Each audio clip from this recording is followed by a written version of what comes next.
Hello everyone and welcome back. So today's video is on behind the scenes. And I think this is really important with EDS because people see us out and about or don't even see us, just get messages from us, stuff like that. And they don't understand the things that go behind the scenes to try and make it so we can do everything else. For me, a big part of that is if I can get my medications, whether it's supplements or things like that, in powder form or liquid form, but powder form is usually cheaper. I can mix it in with water and it becomes a liquid, and that absorbs easier in the body without it having to be digested to the point it becomes a liquid form and can be digested and then absorbed. So for me, that works a lot better because of my problems with pancreatic insufficiency that causes me to need the Zenpep to be able to function. And really, for me, that's a big part of the behind the scenes. If I don't have my Zenpep, it I can eat. I may eat right there, but unless it's pure glucose, like sugary things have a lot of pure glucose in them, my body won't absorb it.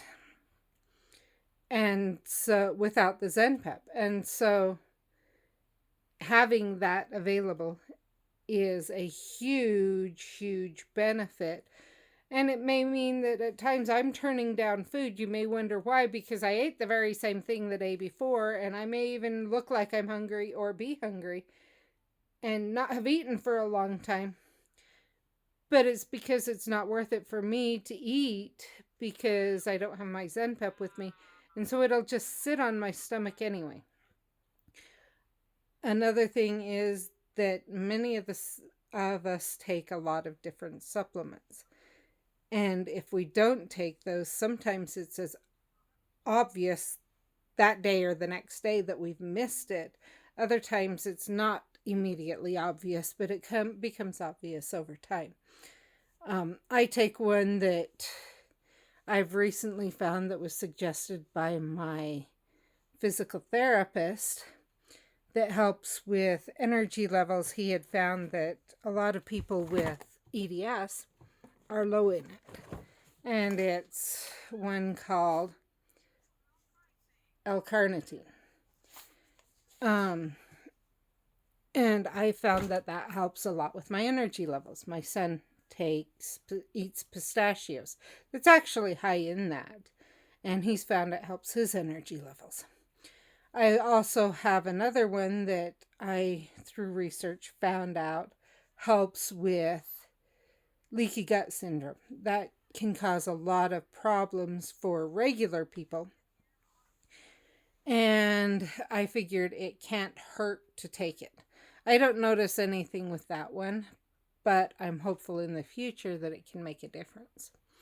Another one I take is one that I found helps with Lou Gehrig's disease and Alzheimer's, both of which have run in my family and may actually be due to EDS. Who knows? But I found that it helps me think a lot better when I have it and stuff. And it's pretty obvious if I forget it. My husband will notice within a few days. So that's a huge one I take. Um, Calcium. I take Vivactive Chews.